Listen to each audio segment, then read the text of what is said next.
said that I'm going to step back from public activities, but for a time, but I think it's very important to fulfill my teaching obligations. Here's a bit more from Donald Trump. This is a condensed version of the longer extended Truth Social post. He wrote, Jeffrey Epstein, who was charged by the Trump Justice Department in 2019, not the Democrats, was a lifelong Democrat, donated thousands of dollars to Democrat politicians, and was deeply associated with many well-known Democrat figures, such as Bill Clinton, who traveled on his plane 26 times, Larry Summers, who just resigned from many boards, including Harvard, sleazebag political activist Reid Hoffman, Minority Leader Hakeem Jeffries, who asked Epstein to donate to his campaign after Epstein was charged, Democrat Congresswoman Stacey Plaskett, and many more. Perhaps the truth about these Democrats and their associations with Jeffrey Epstein will soon be revealed, because I have just signed the bill to release the Epstein files. At my direction, the Department of Justice has already turned over close to 50,000 pages of documents to Congress. And do not forget, the Biden administration did not turn over a single file or page related to Democrat Epstein, nor did they ever speak about him. The latest hoax will backfire on the Democrats, just as all of the rest have. Thank you for your attention to this matter. Make America great again. So look, this is exactly what I said. I mean, my sense is they're going to send whatever it is they have sent over now, whatever it is that remains not classified for what they're calling national security purposes. I think more of it will end up pointing on the Dems. Again, though, the point is that this guy just giving money to politicians does not prove anything, right? And by the way, just being on the plane does not prove anything. Is it a little bizarre that Bill Clinton was on his plane 26 times, knowing there was so much weirdness going on there, knowing that Bill Clinton has some strange proclivities?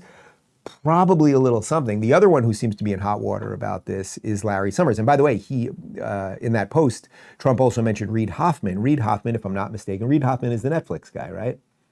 Is that Reid Hoffman? Or the LinkedIn guy who was funding all of the Gavin stuff during the recalls. Yeah. So he is one of the guys that was funding Gavin's re-election during the recall in California. So he is a far left progressive who was putting out the most awful ads on Larry Elder, implying he was a white supremacist and more. But okay, that's a bit of a sidebar. Here is Larry Summers now admitting that he's ashamed of his relationship with Epstein and that he's going to step away. This is at a Harvard class just a day or two ago. Some of you will have seen my statement of regret, expressing my shame with respect to what I did in communication with Mr. Epstein, and that I've said that I'm going to step back from public activities, but for a time, but I think it's very important to fulfill my teaching obligations.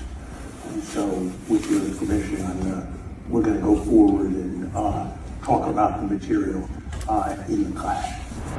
Guys, it's time to strut into the bedroom like your junk just got a VIP invite to the party. Blue Chew's chewable tablets are a motivational coach for your man parts, giving you harder, stronger, longer-lasting edge like your downstairs just chugged a protein shake and hit the weights. When you pop a Blue Chew tablet, your confidence will be so high that your shadow will call you Big Papa. It's not just sex. It's like your pelvis is auditioning for an action movie called The Boner Identity. Guys, this just isn't about performance. It's cementing your third legacy. Emphasis on leg. Who wrote this? Head on over to BlueChew.com to check out your options and level up your game. And we've got a special deal for our listeners. As always, get your first month of Blue Chew absolutely free. Just use promo code Rubin at checkout and pay $5 for shipping. That's it. Join Blue Chew's mission to upgrade humanity one thrust at a time. Head on over to BlueChew.com for details and safety info. And big thanks to Blue Chew for sponsoring this podcast. Let me just do a quick correction because I always get these two confused. So there's Reed Hastings, who is from Netflix. He's the one that I'm talking about as it pertains to Gavin Newsom and putting up all of these horrible, literally racist ads against Larry Elder. That is not Reid Hoffman. So I want to be very, very clear about that. For some reason, I get those, well, they're both named Reid and H. I guess it's not so bizarre that I get them crossed up. Anyway, there you can see. So Summers, it's like, I don't know what he did or didn't do. He didn't really admit to anything there other than conversations with the guy. But okay, so something seems to be happening now.